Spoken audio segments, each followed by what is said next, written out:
Good evening everyone. कैसे हैं आप सभी? उम्मीद है अच्छे होंगे। रूपेश, वंदना, प्रियंका, गौरव, उसके बाद में आभा, पवन, अनुभव, सतीश, अंकित, शिवम शुक्ला, प्रियंका, विकास, मुन्ना और अमनदीप, अंशु, अजीत, सभी को मेरी तरफ से गुड इवनिंग, नमस्ते, राधे राधे, राम राम, शस्त्रीय काल। प्यारे प्यारे बच्चों, कैसे हैं आप सभी? उम्मीद है आप बहुत अच्छे होंगे और आपका रिवीजन भी बहुत अच्छा चल रहा होगा। आप सभी लोग जल्दी से सेशन के साथ जुड़ जाएंगे ताकि हम क्लास को स्टार्ट कर सकें। जो बच्चे कह रहे हैं कि वीडियो अपलोड नहीं हुई है, वीडियो अपलोड हो चुकी है। आप एक बार अपना बैच खोलकर देखें, उसमें वीडियो भी अपलोड हो चुकी है दोनों दिन की, और आपके जो पीडीएफ हैं वो भी अपलोड हो चुकी हैं। सो प्लीज आपसे रिक्वेस्ट है बेटा कि आप लोग सबसे पहले तो अपना जो बैच है उसको ओपन करके देखें, उसमें वीडियो शो हो रही हैं, सारी क्लास है ना। और कल हमने क्या स्टार्ट किया था? कल मैम हमने स्टार्ट किया था उपराष्ट्रपति, तो हम उसी को आगे पढ़ने वाले हैं। 2 आर्टिकल मैंने कल डिस्कस कर दिए थे उपराष्ट्रपति के। उपराष्ट्रपति जिन्हें आप कहते हैं वाइस प्रेसिडेंट, जिन्हें आप कहते हैं वाइस प्रेसिडेंट, उपराष्ट्रपति। उपराष्ट्रपति के लिए बेटा मैंने आर्टिकल नंबर 62 आपसे डिस्कस किया था, सॉरी आर्टिकल नंबर 63 डिस्कस किया था, आर्टिकल नंबर 64 डिस्कस किया था, और मैंने आपको बताया था कि राज्य जो राष्ट्रपति होते हैं ये राज्यसभा के सभापति होते हैं, यही इनका मुख्य कार्य होता है। आर्टिकल 65 में बेटा आज हमें पढ़ना है, और ये मैं वैसे आपको राष्ट्रपति में भी पढ़ा चुकी हूं। लिखा है, राष्ट्रपति का पद रिक्त होने पर, राष्ट्रपति का पद रिक्त होने पर, रिक्त होने पर vacant the office of president, vacant the office of president, राष्ट्रपति का पद रिक्त होने पर उपराष्ट्रपति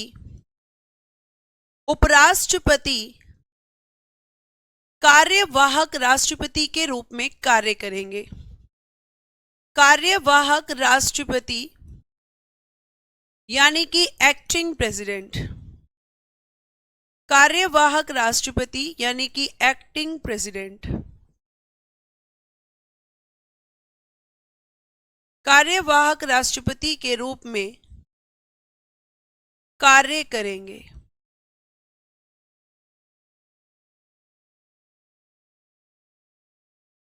ये आपको ध्यान रखना है, और ये मैंने आपको राष्ट्रपति में भी प्यारे बच्चे बताया था, ये आपको ध्यान रखना है। और आप अच्छे से प्यारे बच्चे, वीडियो अपलोड हो चुकी है, please open the app and please check the videos. आपसे रिक्वेस्ट है कि ये चीज हो चुकी है, मैं आपको बता रही हूं तो आपको इतना विश्वास करना है।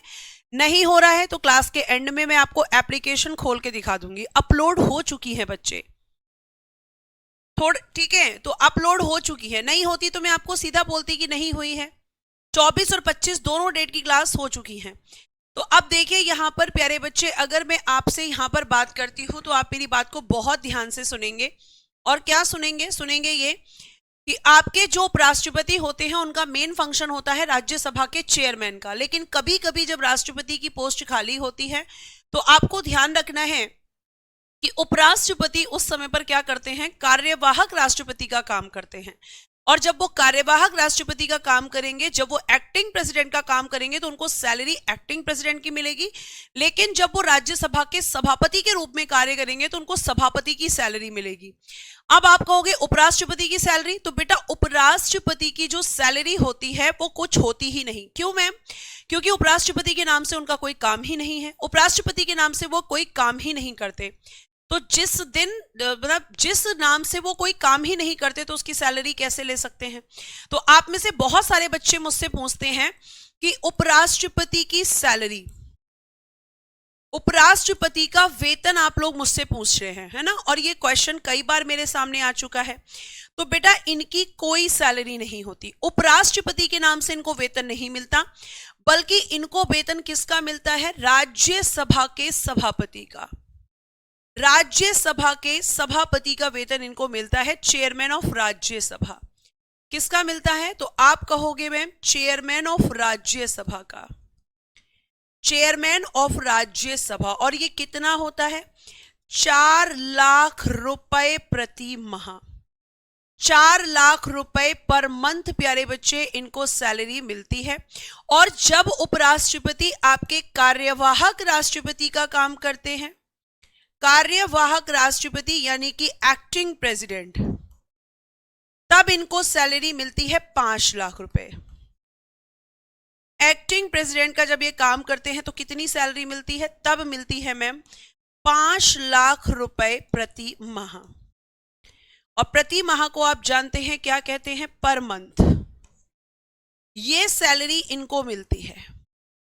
और सैलरी इनको कहां से दी जाती है मैम? ये भी हमारा प्रश्न है। तो बेटा इनको भी जो सैलरी दी जाती है वो दी जाती है भारत की संचित निधि से, भारत की संचित निधि से दी जाती है, संचित निधि से दी जाती है। ठीक है, उपराष्ट्रपति के नाम से इनकी कोई सैलरी नहीं होगी, क्योंकि उपराष्ट्रपति के नाम से इनका कोई भी काम नहीं है। ठीक है, अब देखिए, तो आप लिखेंगे पे from consolidated fund of India, consolidated fund of India. तो भारत की संचित निधि से इनको सैलरी दी जाती है, पर मंथ इनको सैलरी दी जाती है। इतनी बात आपको समझ में आई है? राष्ट्रपति को भी वेतन बेटा जी भारत की संचित निधि से ही मिलता है, ऑलरेडी मैं ये बता चुकी हूं। और ये वो बच्चे हैं जो रेगुलर क्लासेस नहीं करते हैं और नहीं करेंगे तो फिर हमेशा दिक्कत बनी रहेगी। ठीक है, तो ये आपका आर्टिकल नंबर 65 और ये सैलरी वाला पॉइंट मैंने आपको डिस्कस किया है अलग से। 65 में केवल इतनी बात है जो यहां लिखी हुई है, मिक्स मत कर दीजिएगा दोनों को। आगे चलते हैं और आर्टिकल 66 की बात करते हैं। तो सबसे पहले जब आप आर्टिकल 66 की बात करेंगे तो 66 का सब क्लॉज 1 लिखिएगा, क्योंकि इसमें क्या है? राष्ट्रपति का निर्वाचक मंडल, राष्ट्रपति का निर्वाचक मंडल यानी कि सॉरी उपराष्ट्रपति, राष्ट्रपति नहीं, उपराष्ट्रपति का निर्वाचक मंडल, electoral college of vice president. ध्यान से सुनेंगे तो सब कुछ समझ आएगा और नहीं सुनेंगे तो फिर कुछ समझ नहीं आएगा। Electoral college of vice president. ठीक है, क्या डिफरेंस होता है ये भी मैं आपको बताऊंगी। वाइस प्रेसिडेंट, जब बेटा हम इनके निर्वाचक मंडल की बात करते हैं तो इनके निर्वाचक मंडल में सबसे पहले तो ध्यान रखना कि इनका भी इनडायरेक्ट इलेक्शन होता है, यानी कि अप्रत्यक्ष निर्वाचन। इनडायरेक्ट इलेक्शन, अप्रत्यक्ष निर्वाचन। ठीक है, ध्यान से सुनिएगा। नेक्स्ट, इनके में भी सीक्रेट वोटिंग होती है। सीक्रेट वोटिंग का मतलब है कि यहां पर लोग नहीं बता सकते, जो मतदाता होते हैं एमपी, कि किसने किसको वोट दिया है। गुप्त मतदान होता है, सीक्रेट रखना पड़ता है कि उन्होंने किस कैंडिडेट को वोट दिया है। और यहां पर जो आपके मतदाता होते हैं उनका लिखिएगा कि मतदाता कौन होते हैं?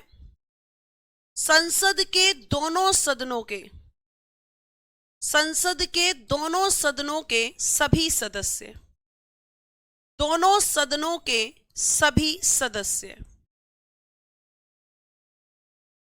All members of both house of parliament, all members of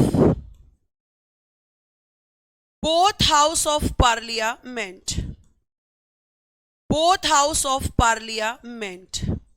और जबकि आपने देखा था कि वहां पर केवल निर्वाचित सदस्य, ठीक है, कितने होते हैं? तो आप कहेंगे कि मैम वहां पर केवल निर्वाचित सदस्य की बात हो रही है और यहां पर आपके ऑल मेंबर्स यहां पर बात हो रही है। तो इसका मतलब है कि यहां पर आपके निर्वाचित सदस्य भी वोट करते हैं और प्लस में मनोनीत सदस्य भी बात करते हैं। मनोनीत सदस्य यानी कि इलेक्टेड प्लस नॉमिनेटेड, ये आपको ध्यान रखना है।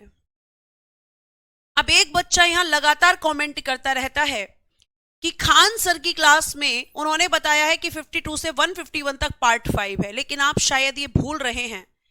आप शायद प्यारे बच्चे ये भूल रहे हैं कि मैं पार्ट 5 में आपको पूरा पार्ट 5 नहीं पढ़ा रही हूं, अभी केवल यूनियन एग्जीक्यूटिव पढ़ा रही हूं। पार्ट 5 में आपकी संसद भी है, पार्ट 5 में आपका सुप्रीम कोर्ट भी है। चीजों को रटा मत करो कि किसने क्या बता दिया, चीजों में यह भी समझा करो कि आपको क्या बताया गया है। अभी हम यूनियन एग्जीक्यूटिव पढ़ रहे हैं, संघीय कार्यपालिका मैंने आपको बताया है, और उसमें आपका आर्टिकल 52 से 78 तक ही पार्ट 5 में है।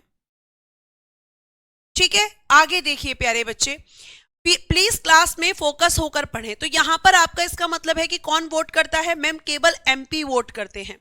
यहां पर आपको मैं बता दूं, एमएलए वोट नहीं करते हैं, एमएलसी वोट नहीं करते हैं, इनमें से कोई भी वोट नहीं करता। एमएलसी तो ना तो आपके प्रेसिडेंट के इलेक्शन में वोट करते हैं और ना ही बेटा जी आपको बता दूं उपराष्ट्रपति के इलेक्शन में वोट करते हैं। क्लियर बात है यहां तक? आगे देखिए, अगर मैं आगे आपसे बात करूं तो एक है आपका आर्टिकल नंबर 66 का सब क्लॉज 2, ये कहता है कि जो व्यक्ति उपराष्ट्रपति बनना चाहता है, उपराष्ट्रपति बनना चाहता है, वह ना तो एमपी हो, ना एमएलए हो और ना ही एमएलसी हो, इनमें से कुछ भी नहीं होना चाहिए। क्यों नहीं होना चाहिए मैम? एमएलसी क्या होता है पूरी क्लास खत्म हो जाएगी, लेकिन हमें ये समझ आएगा कि मेंबर ऑफ लेजिस्लेटिव काउंसिल होता है। Member of legislative council, daily ये क्वेश्चन क्लास में आता है, मेंबर ऑफ लेजिस्लेटिव काउंसिल। ये लास्ट टाइम आज मैंने बताया है, विधान परिषद का सदस्य। इसके बाद मैं नहीं बताऊंगी कि एमएलसी क्या होता है, क्योंकि बेटा रिवीजन करना आपकी ड्यूटी है। इतनी बात समझ में आ रही है? तो आप ध्यान रखेंगे कि जो व्यक्ति उपराष्ट्रपति बनना चाहता है वो ना तो एमपी हो, ना एमएलए, ना ही एमएलसी। लेकिन हमारा क्वेश्चन है कि क्या ऐसा व्यक्ति फिर कभी भी उपराष्ट्रपति नहीं बन सकता है? मान लीजिए हम आपसे क्वेश्चन करें कि अगर कोई व्यक्ति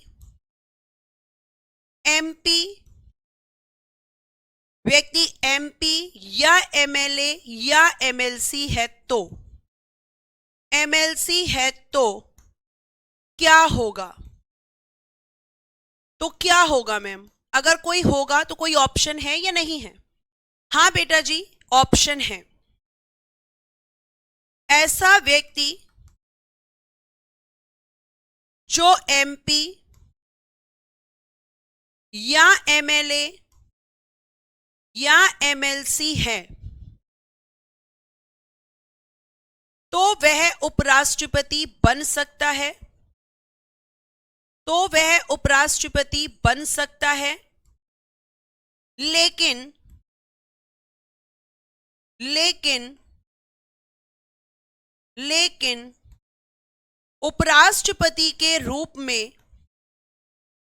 लेकिन उपराष्ट्रपति के रूप में पद ग्रहण के दिन से उसका पद उस सदन में रिक्त माना जाएगा,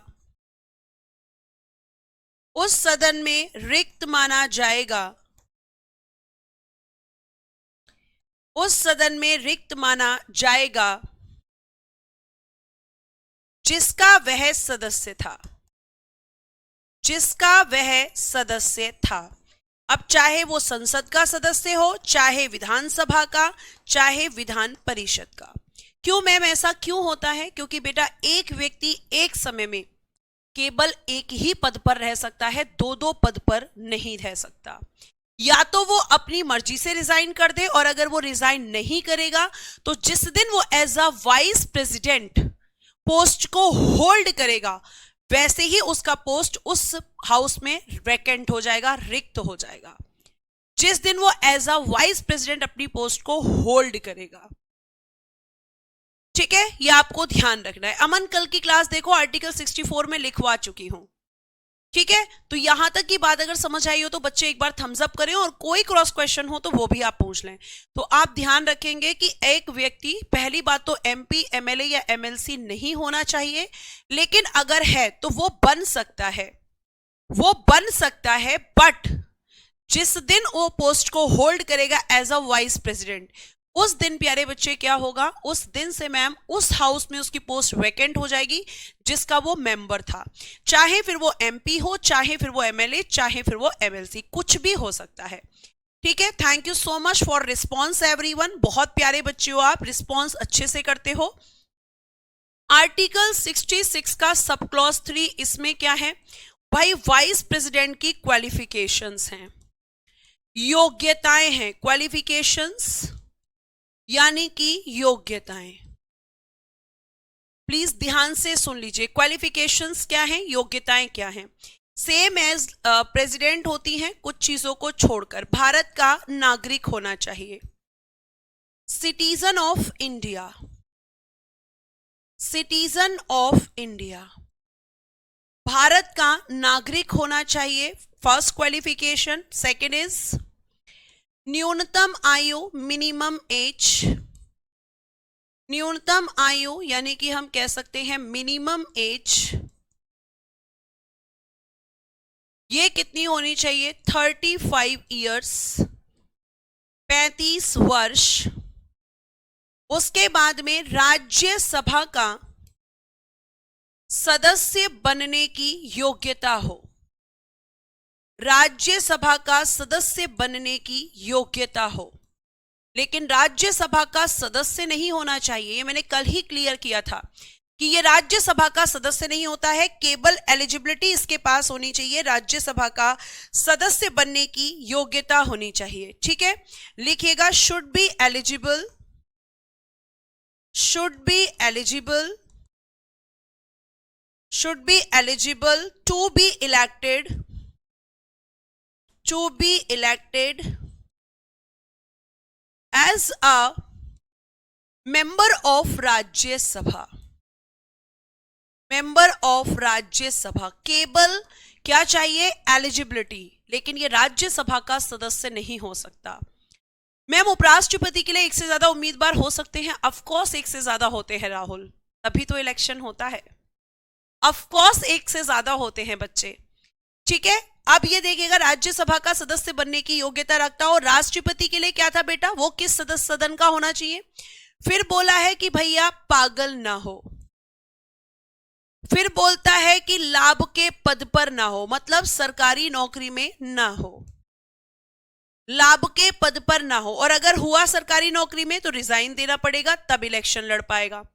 और लिखा है कि भैया दिवालिया ना हो, यानी कि बैंकरप्ट नहीं होना चाहिए, दिवालिया ना हो।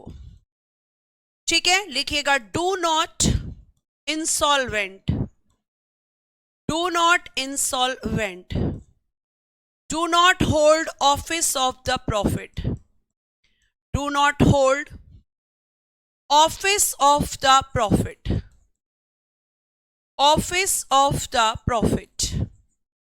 और नेक्स्ट लिखिएगा बच्चा कि ma'am do not unsound mind, do not unsound mind. ठीक है, पागल नहीं हो, दिवालिया नहीं हो, ये आपको ध्यान रखना है। और आपको यहां पे ये भी ध्यान रखना है कि यहां पर भी पूछा जाता है कि जमानत राशि कितनी होनी चाहिए, यानी बेल अमाउंट। जल्दी से बताइए कितनी होनी चाहिए वाइस प्रेसिडेंट के कैंडिडेट के लिए। और ये जो जमानत राशि है ये जब्त कब होती है, जब्त को इंग्लिश में कहते हैं सीज्ड, ये जब्त कब होती है। और एक दो क्वेश्चंस ये बनते हैं कि यहां पर प्रस्तावक कितने होते हैं, प्रपोजर्स, और यहां पर सेकेंडर्स कितने होते हैं, यानी कि अनुमोदक, जो नाम के प्रस्ताव को अप्रूवल देते हैं, इनको कहते हैं बेटा जी सेकेंडर्स। तो ये आपको बहुत अच्छे से पता है कि प्रेसिडेंट और वाइस प्रेसिडेंट दोनों के लिए बेल अमाउंट कितना होता है। मैम 15,000, और इसको क्या किया जाता है, डिपॉजिट। कहां पर डिपॉजिट किया जाता है मैम, आरबीआई में, रिजर्व बैंक ऑफ इंडिया के पास। सीज कब होती है, जब मैम टोटल वैलिड वोट्स, कुल वैध मतों का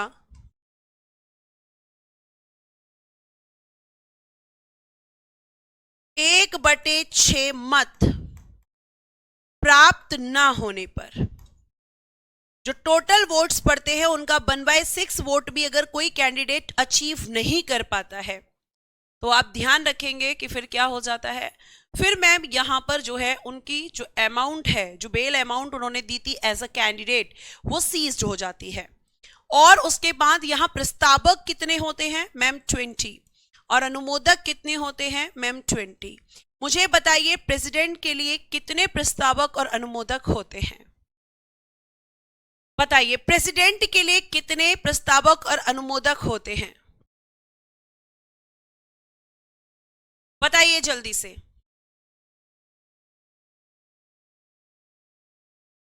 अलग अलग समस्याएं हैं, इतनी समस्याएं हैं जीवन में, किसी किसी बच्चे के जिस समस्या का पढ़ाई से कोई लेना देना नहीं है। वेरी गुड, 50-50 वाले बच्चे बिल्कुल ठीक हैं। अब प्यारे बच्चे हम बात करते हैं आर्टिकल 67।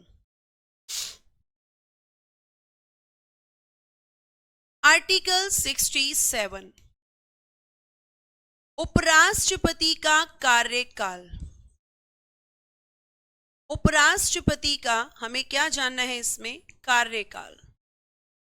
कार्यकाल कह दीजिए बेटा, या पदावधि एक ही बात है, या पदावधि। टर्म ऑफ ऑफिस या tenure of vice president, tenure of vice president. तो आप सबको पता है कितना होता है, आप सबको पता है बच्चा कितना होता है, बताइए कितना होता है मैम, 5 इयर्स, 5 वर्ष होता है। किस दिन से, पद ग्रहण के दिन से, पद ग्रहण के दिन से। Hold the office, hold the office. Next, त्यागपत्र किसको देते हैं, ये रेजिग्नेशन। तो आप कहेंगे मैम ये अपना रेजिग्नेशन देते हैं राष्ट्रपति को, राष्ट्रपति को देते हैं।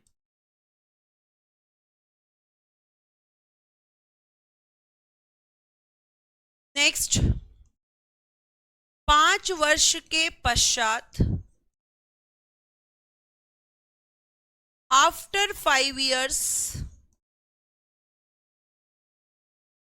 5 वर्ष के पश्चात भी पद पर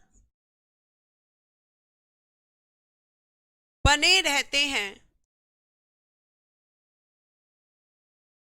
जब तक नए उपराष्ट्रपति, जब तक नए उपराष्ट्रपति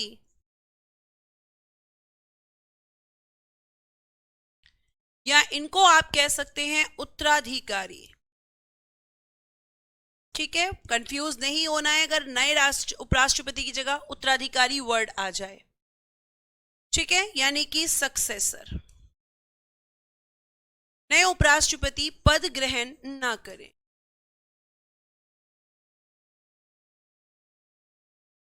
do not hold office, do not hold office.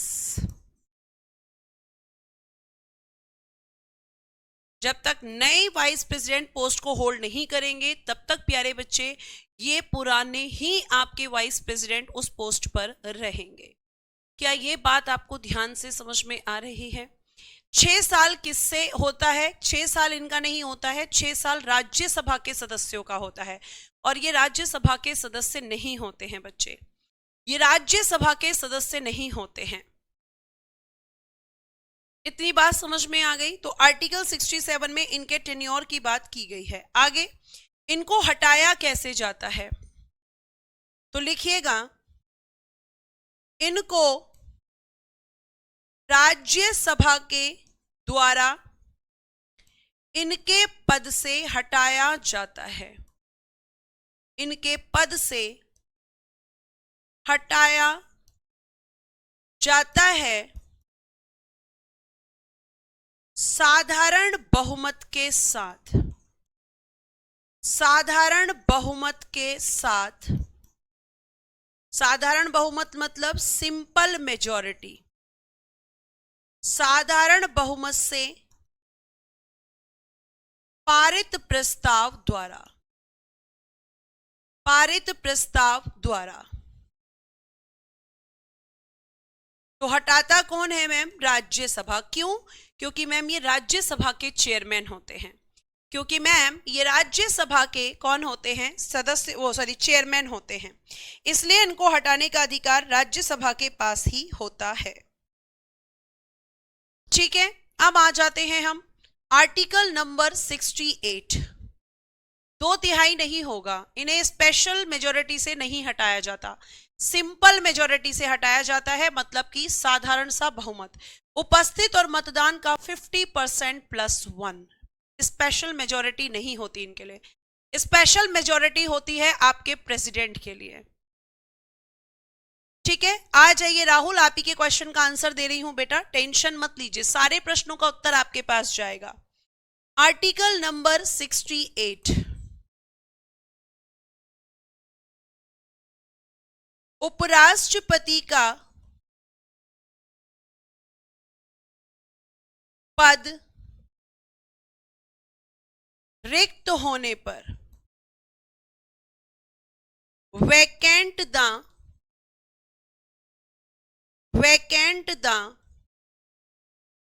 Office of vice president. Office of vice president. तो लिखिएगा पहले तो पद रिक्ति का कारण। पद रिक्ति का कारण, reason of vacant. Reason of vacant. तो क्या क्या रीजन हो सकते हैं बच्चे? मैम एक तो आपने बताया है मृत्यु, यानी कि डेथ एक रीजन होता है। दूसरा आपने बताया है रेजिग्नेशन, त्याग पत्र।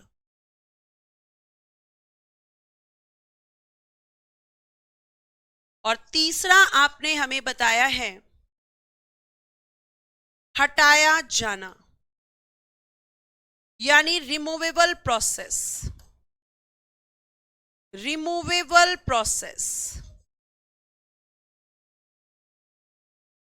ये आपने हमें 3 कारण बताए हैं कि नहीं? ठीक है, ये आप ध्यान रखेंगे। खुशी ने क्रॉस क्वेश्चन किया है कि लोकसभा से राज्यसभा से पारित होने के बाद लोकसभा की भी सिंपल मेजॉरिटी चाहिए। जी नहीं, लोकसभा की केवल सहमति चाहिए। लोकसभा की केवल सहमति से खुशी आपके क्वेश्चन का आंसर है। केवल लोकसभा एग्री होनी चाहिए, लोकसभा से इसके लिए मोशन पास नहीं होता, मोशन पास करती है राज्यसभा। ठीक है, ये आप ध्यान रखेंगे। चलिए आगे देखिए, यहां पर मैंने अब यहां पे रीजन हो गया, तो भाई फुलफिल कैसे किया जाएगा मैम? तो लिखिएगा उपराष्ट्रपति का पद रिक्त होने पर उपराष्ट्रपति के पद को भरने के लिए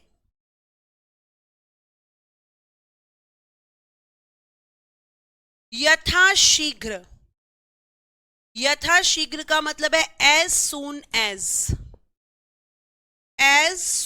एज यथाशीघ्र निर्वाचन कराए जाएंगे। निर्वाचन कराए जाएंगे। अब बच्चे का क्रॉस क्वेश्चन, जो बच्चा अच्छे से पढ़ता है वो कहेगा मैम इलेक्शन कराने में तो समय लगेगा, तो क्या इलेक्शन तक इनकी पोस्ट वैकेंट रहेगी? तो क्या इलेक्शन तक हम ये मान के चलें कि इनकी पोस्ट पर कोई नहीं बैठेगा? बैठेगा। लेकिन यहां पर आपको मैं बता दूं प्यारे बच्चे, और बहुत अच्छे से समझिएगा, बहुत अच्छे से, अगर इनकी पोस्ट वैकेंट है तो इलेक्शन होगा, तो मैं आपको बता दूं कि यहां पर कार्यवाहक उपराष्ट्रपति जैसी कोई पोस्ट नहीं होती। पहले तो आप इस चीज को अपने माइंड से निकाल लेना कि एक्टिंग वाइस प्रेसिडेंट जैसी कोई पोस्ट होती है। ऐसी कोई भी पोस्ट बेटा जी आपके कॉन्स्टिट्यूशन में नहीं है। तो मैम क्या ये पोस्ट खाली रहेगी? जी नहीं। ध्यान से समझिएगा, आपका जो हाउस है राज्यसभा, इसमें एक होते हैं बेटा जी चेयरमैन, जिन्हें आप सभापति कहते हैं। और ये सभापति कौन होते हैं? मैम उपराष्ट्रपति ही सभापति के रूप में काम करते हैं। और एक यहां पर बनाए जाते हैं वाइस चेयरमैन, जिन्हें आप कहते हैं उपसभापति। ध्यान से सुनना बच्चे, उपसभापति। अब आपने यहां पे ये देखा कि राज्यसभा में दो यहां पर चेयरमैन, एक चेयरमैन है और एक वाइस चेयरमैन। तो ये वाइस चेयरमैन क्यों बनता है? वाइस चेयरमैन इसलिए बनता है कि इनकेस अगर कभी भी सभापति का जो पद है ये किसी कारण से रिक्त हो जाए, वैकेंट हो जाए, तो फिर क्या होगा? तो फिर मैम यहां पर सभापति क्या करेंगे? उपसभापति सभापति के रूप में कार्य करेंगे, सभापति के रूप में कार्य करेंगे। तो इसलिए यहां पर हमें एक्टिंग प्रेसिडेंट की जरूरत नहीं होती, एक्टिंग वाइस प्रेसिडेंट की जरूरत नहीं होती, क्योंकि vice chairman as a chairman function करना स्टार्ट कर देते हैं जैसे ही चेयरमैन की पोस्ट खाली होती है। ठीक है, क्या आपको यहां तक की बात समझ में आ गई है? क्या यहां तक की बात समझ में आ गई है? तो फटाफट से प्यारे बच्चे मुझे बताएं। अब आ जाते हैं मैम आर्टिकल नंबर 69। इसमें है बेटा जी उपराष्ट्रपति की शपथ। उपराष्ट्रपति की शपथ, oath of vice president, oath of vice president. तो लिखिएगा कि जो वाइस प्रेसिडेंट की ओथ है, लिखिएगा शपथ राष्ट्रपति द्वारा दिलाई जाती है। शपथ राष्ट्रपति द्वारा दिलाई जाती है। इनको ओथ कौन दिलाता है? राष्ट्रपति। वेरी गुड, जिन बच्चों ने लिखा है राष्ट्रपति के द्वारा। ठीक है, इनको प्रेसिडेंट इनको क्या दिलाते हैं? इनके पद की शपथ। नहीं जी, इनके शेड्यूल 3 में ओथ नहीं है, अनुसूची 3 में इनकी कोई शपथ नहीं है। इनकी शपथ है आर्टिकल 69 में, और ये मैंने शेड्यूल्स पढ़ाते समय आपको बताया था। ठीक है, क्या आपको यहां तक की बात समझ में आई? क्या यहां तक की बात समझ में आई? ठीक है, हाँ, राष्ट्रपति को सुप्रीम कोर्ट के जज। वेरी गुड, आप इस तरीके से कंपैरिजन कर रहे हैं, बहुत अच्छी बात है।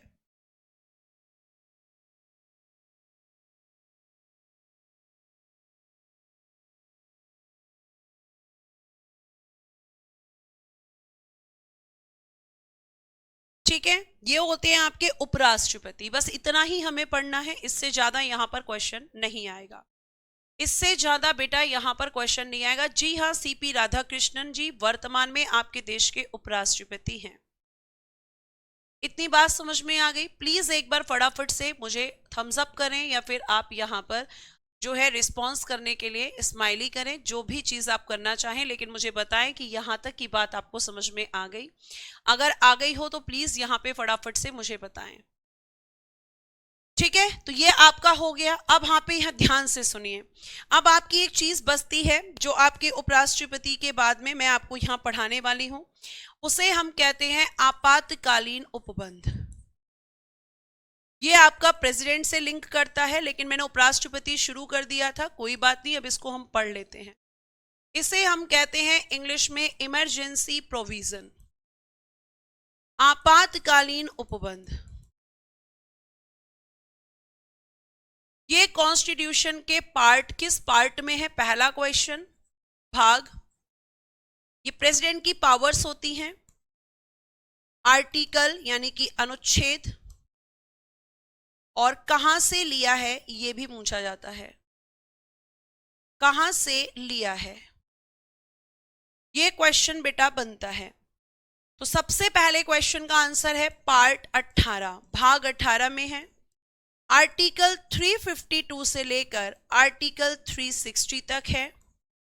और कहां से लिया गया है? तो taken from Germany, taken from Germany. कहां से लिया है मैम? Taken from Germany. ठीक है, टेकन फ्रॉम जर्मनी। अब देखिए, सबसे पहले मैं आपको बता दूं कि हम एक आपातकाल पढ़ने वाले हैं। राष्ट्रीय आपातकाल 3 प्रकार के होते हैं, एक एक करके हम पढ़ेंगे, जिसे आप इंग्लिश में कहते हैं बच्चा नेशनल इमरजेंसी, नेशनल इमरजेंसी। ठीक है, राष्ट्रीय आपातकाल किस आर्टिकल में है मैम? ये आर्टिकल नंबर 352, आर्टिकल नंबर 352 में है। सबसे पहला क्वेश्चन, राष्ट्रीय आपातकाल लगाने का आधार क्या होता है, यानी किन आधारों पर हम राष्ट्रीय आपातकाल अपने देश में लगाते हैं? तो बेटा जी, पहला आधार होता है युद्ध, यानी कि वॉर। दूसरा होता है बाहरी आक्रमण, यानी जब कोई देश अचानक से हमारे देश पर अटैक कर देता है, जिसे हम कहते हैं एक्सटर्नल एग्रेशन, एक्सटर्नल एग्रेशन।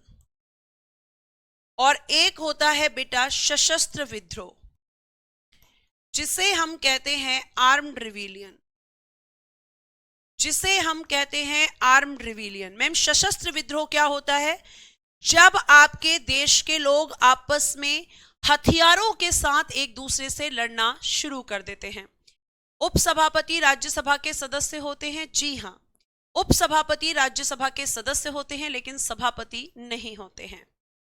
ठीक है, तो सशस्त्र विद्रोह क्या होता है मैम? जब आपके देश के लोग आपस में एक दूसरे के साथ झगड़ा शुरू करें, लेकिन हथियारों के साथ, जब एक दूसरे को मारना काटना शुरू कर देते हैं, उसको हम कह सकते हैं। अब ध्यान से सुन लो, ध्यान से। अब यहां पे देखो बेटा, अगर मैं बात करती हूं तो इसके आगे लिखना कि जो सशस्त्र विद्रोह शब्द है, लिखना ओहो, आर्म्ड रिविलियन, एक्सटर्नल एग्रेशन, लिखना आर्म्ड रिविलियन शब्द के आगे 44वें संविधान संशोधन 1978 द्वारा जोड़ा गया। जोड़ा गया मतलब add on, add on by the constitution amendment 44 constitution amendment 1978। तो इसका मतलब 1978 से पहले ये वर्ड कॉन्स्टिट्यूशन में नहीं था, नहीं, ये वर्ड नहीं था कॉन्स्टिट्यूशन में, बल्कि प्यारे बच्चे इसकी जगह पर क्या था? आंतरिक अशांति शब्द था, आंतरिक अशांति, जिसे हम कहते हैं इंटरनल डिस्टरबेंस। ये वर्ड पहले यहां पर आपके कॉन्स्टिट्यूशन में लिखा था, इंटरनल डिस्टरबेंस, और इसको क्या किया गया? 44वें संविधान संशोधन 1978 द्वारा हटाया गया। हटाया मतलब रिमूव कर दिया गया। क्यों किया गया था? कारण भी मैं आपको बताऊंगी, क्योंकि आंतरिक अशांति शब्द का इंदिरा गांधी जी ने मिसयूज किया था। इस वर्ड का इंदिरा गांधी जी ने अपनी पावर में अपने समय पर मिसयूज किया था, तो आगे से कोई प्राइम मिनिस्टर ऐसा ना कर सके, इसलिए आंतरिक अशांति शब्द को हटाकर सशस्त्र विद्रोह शब्द को जोड़ दिया गया था।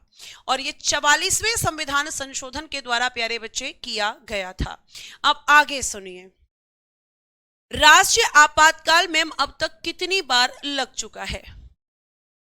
अब तक कितनी बार? How many times? अब तक कितनी बार लग चुका है राष्ट्रीय आपातकाल आपका? तो आप कहेंगे 3 टाइम्स, 3 बार। कब कब? 1962 मैम यहां पर किया था चीन ने आक्रमण। 1971 मैम यहां पर हुआ था हमारा पाकिस्तान से युद्ध।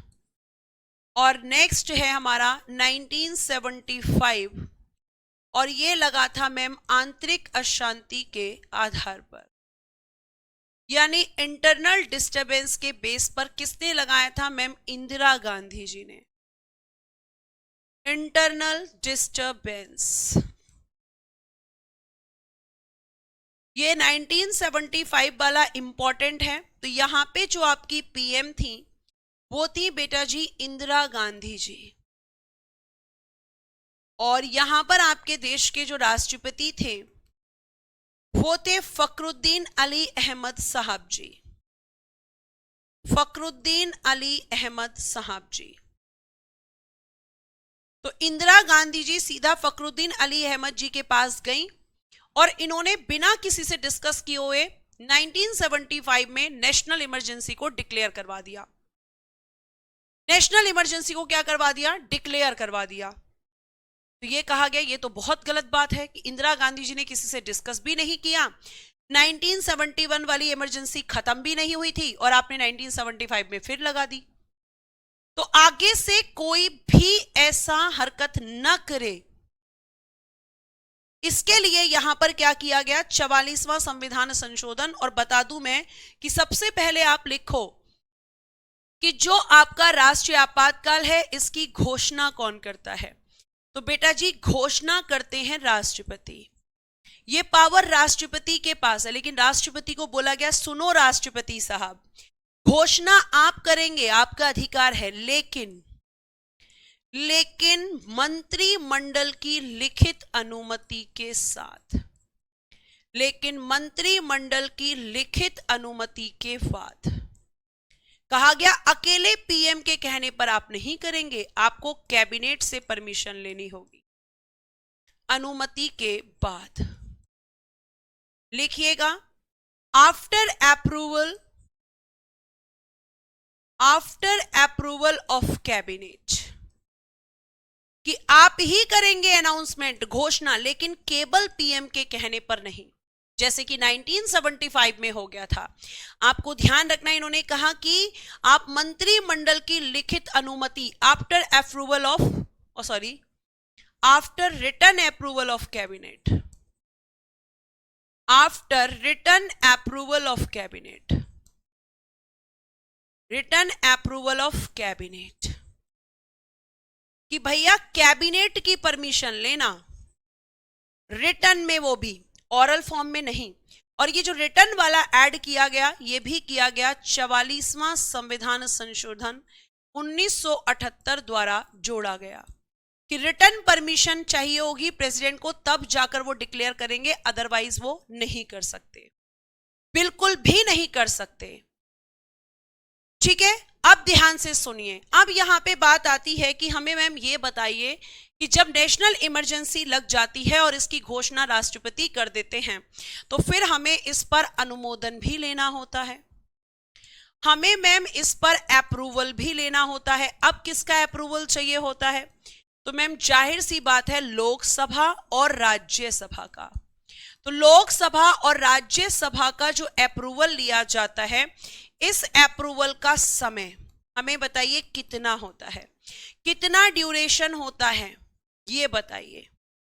तो आप कहेंगे कि मैम, लिखिएगा, घोषणा के दिन से 1 माह के अंदर अंदर, जिस दिन डिक्लेयर किया गया है उस दिन से, घोषणा के दिन से 1 माह के अंदर अंदर, 1 माह के अंदर अंदर, within 1 month, within 1 month, ये इसके पास टाइम होता है 1 महीने के अंदर अंदर। अब आप कहेंगे कि अगर अप्रूवल नहीं मिला तो फिर भैया राष्ट्रीय आपातकाल खत्म हो जाएगा, और अगर अप्रूवल मिल गया, मतलब अप्रूवल का मतलब है स्वीकृति चाहिए इन दोनों की, ठीक है। तो आप कहेंगे कि अगर अप्रूवल मिल गया तो क्या होगा, क्योंकि एक तो ऑप्शन है अप्रूवल नहीं मिला तो इमरजेंसी खत्म। लेकिन लिखिएगा एक बार अनुमोदन से एक बार अनुमोदन, वन टाइम अप्रूवल। एक बार अनुमोदन से प्यारे बच्चे 6 माह तक लागू, 6 माह तक लागू, 6 माह तक लागू को कहते हैं एग्जीक्यूट। 6 माह तक लागू यानी वन टाइम अप्रूवल। और अगर मैं आपसे बात करती हूं तो प्यारे बच्चे वन टाइम अप्रूवल से मैम 6 मंथ तक ये आपका लागू हो सकता है। लेकिन अगर हमें 6 महीने से आगे लगाना है फिर अप्रूवल, फिर लगाना है फिर approval, again and again approval लेना पड़ेगा। और इस तरह से क्वेश्चन बनता है कि राष्ट्रीय आपातकाल की अधिकतम समयावधि मतलब नेशनल इमरजेंसी कितने समय तक लग सकती है, अधिकतम समयावधि कितनी होती है, मैक्सिमम ड्यूरेशन कितना होता है, मैक्सिमम ड्यूरेशन। तो बेटा जी मैक्सिमम ड्यूरेशन होता है इसका अनिश्चित काल, नो लिमिट। अनिश्चित काल आप लिख सकते हैं नो लिमिट, कोई लिमिट नहीं है। अगेन एंड अगेन अप्रूवल लेकर इसको हम बढ़ा सकते हैं, कोई गिनती नहीं है, नो लिमिट, अनिश्चित काल। 3 साल बेटा इसमें नहीं होता है, 3 साल होता है प्रेसिडेंशियल रूल, राष्ट्रपति शासन में। ठीक है, ये आपको ध्यान रखना है, अनिश्चित काल के लिए लगा सकते हैं। अब आप पूछेंगे नेशनल इमरजेंसी के प्रभाव क्या होते हैं, इफेक्ट क्या होते हैं।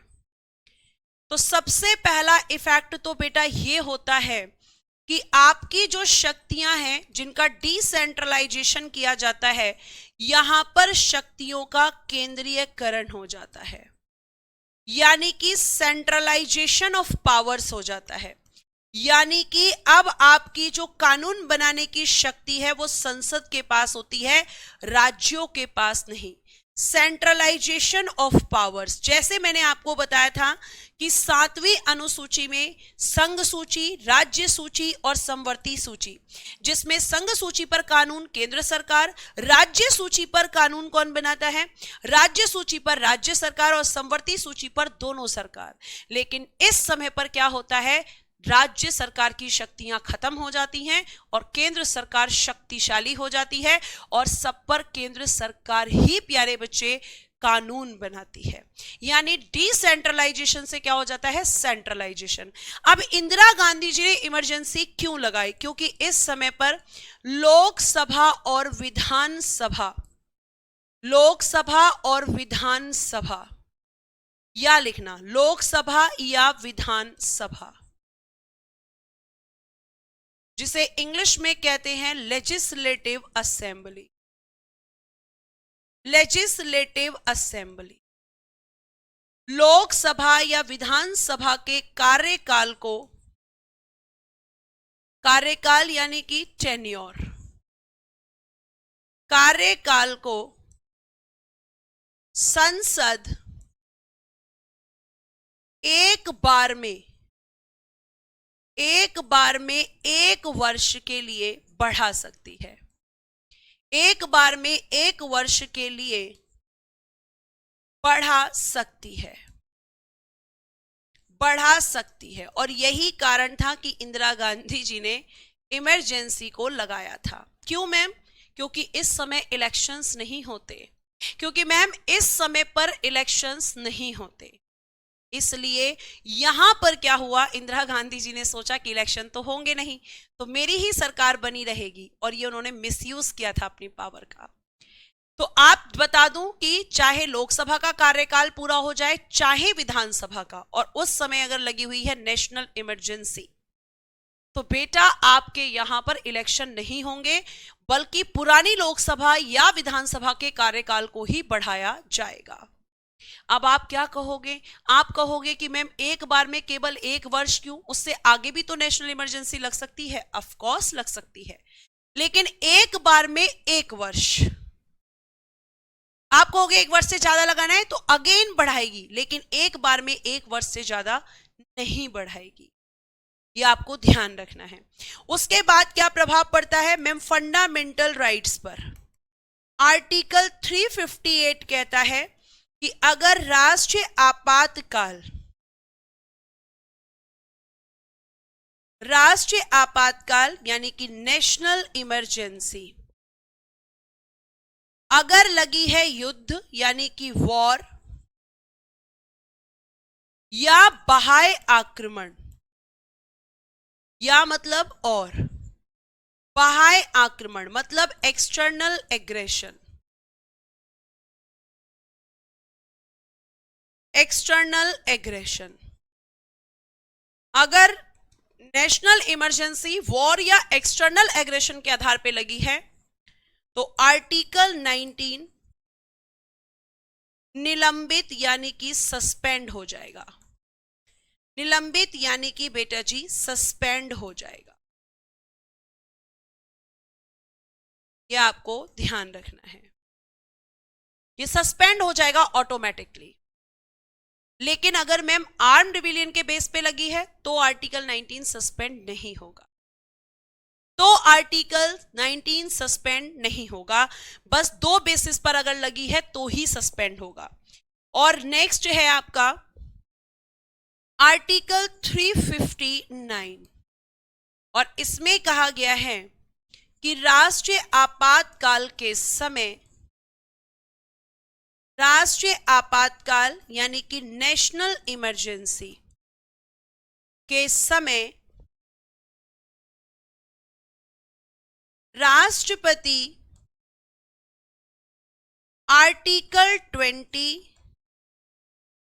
21 को छोड़कर 2021 को छोड़कर मतलब ये कभी भी सस्पेंड नहीं होंगे। समय राष्ट्रपति मौलिक अधिकारों यानी कि फंडामेंटल राइट्स, मौलिक अधिकारों यानी कि फंडामेंटल राइट्स को निलंबित कर सकते हैं, को निलंबित कर सकते हैं। यह आपको ध्यान रखना है, ठीक है। यानी कि सस्पेंड कर सकते हैं, लेकिन आर्टिकल 20 और 21 कभी भी प्यारे बच्चे सस्पेंड नहीं होगा, चाहे नेशनल इमरजेंसी किसी भी बेस पर लगी हुई हो, ठीक है। और आपको मैं एक और चीज बता दूं प्यारे बच्चे कि राष्ट्रीय आपातकाल को वापस कौन लेता है, तो वापस ले सकते हैं राष्ट्रपति, वापस लेते हैं राष्ट्रपति। मैम रिवीजन स्लाइड करेंगे हम कल ऐड, जिसमें मैं वाइस प्रेसिडेंट और इमरजेंसी को खत्म करके दोनों का रिवीजन करवाऊंगी। और आपको मैं ये भी बता दूं प्यारे बच्चे कि अगर आपका कोई क्रॉस क्वेश्चन है तो आप मुझे फटाफट यहां पे पूछ सकते हैं, ठीक है। इतना कैसे याद करें बेटा, केवल इंपॉर्टेंट पॉइंट्स आपको बताए जा रहे हैं। अगर आप इतना भी नहीं पढ़ेंगे तो फिर कैसे काम चलेगा। मैं तो इसको सब वन लाइनर फॉर्म में लिखवा दूं, लेकिन क्या आप वन लाइनर फॉर्म में हर चीज समझ पाएंगे? क्या आप वन लाइनर फॉर्म में मैं सिर्फ इतना लिखवा दूं कि राष्ट्रीय आपातकाल जो है आर्टिकल 19 सस्पेंड हो जाता है, तो क्यों होता है? क्या ये क्वेश्चन आपके माइंड में नहीं आएगा? या मैं लिखवा दूं कि उपराष्ट्रपति का कार्यकाल केवल 5 वर्ष है, तो क्या आप ये क्वेश्चन नहीं आपके दिमाग में आएगा कि भाई 5 वर्ष के बाद पोस्ट पर रहते हैं या नहीं रहते हैं? आएगा कि नहीं आएगा? तो बच्चे आपका जो पॉइंट है, जो पॉइंट्स हैं, अगर वो क्लियर नहीं है कॉन्सेप्ट, तो फिर एग्जाम में बड़ा मुश्किल हो जाता है क्वेश्चन को टैकल करना। और आपको ऐसा भी नहीं कि मैंने पीडीएफ लगा दी और फटाफट ऐसे पढ़ा दिया हो, नहीं। मैं कोशिश करती हूं कि ज्यादा से ज्यादा कंटेंट मैं आपको हाथ से लिखवाऊं, तो थोड़ी सी समझ विकसित करनी जरूरी है। रटने से अच्छा है कॉन्सेप्ट को समझना। कॉन्सेप्ट समझ लोगे तो रटने की जरूरत नहीं पड़ेगी। कल मैं आपको आर्टिकल 356 और 360 और 355 बताऊंगी, इससे कम क्या पढ़ाऊं। फिर अगली क्लास में मैं आपको पढ़ाऊंगी, मतलब उसके नेक्स्ट डे मंत्री परिषद और आपके प्रधानमंत्री, और उसी में हम मुख्यमंत्री और मंत्री परिषद भी पढ़ लेंगे। फिर महान्यायवादी, महाधिवक्ता एक साथ पढ़ेंगे, फिर पढ़ेंगे गवर्नर, ठीक। फिर मैं सीधा आपको लेके जाऊंगी संसद पे। और ध्यान रखिएगा संडे लंबी क्लास होगी। आप कितना भी कहते रहना बंद कर दो बंद कर दो, वो बंद नहीं होगी, क्योंकि मुझे आपका सिलेबस जल्दी कंप्लीट करना है, ताकि आपके पास हिस्ट्री पढ़ने का एक जो समय है वो आपका रहे। और आप रिवाइज कर सकें चीजों को। तो संडे भी क्लास आपकी रहेगी ही रहेगी, ठीक है। अगर क्लास अच्छी लगी हो तो प्लीज स्माइल करके जाइएगा। कोई भी क्वेश्चंस होते हैं आप ग्रुप में पूछ सकते हैं। आपके हर कॉन्सेप्ट को क्लियर करना मेरी ड्यूटी है। आप इतना विश्वास बनाकर रखें कि आपको जो भी कंटेंट दिया जाएगा वो बेस्ट ही दिया जाएगा, ठीक है बच्चे। थैंक यू सो मच आज के लिए। Bye bye, take care and good day everyone. जय हिंद, जय भारत। हंसते रहें, मुस्कुराते रहें और हमेशा खुश रहें।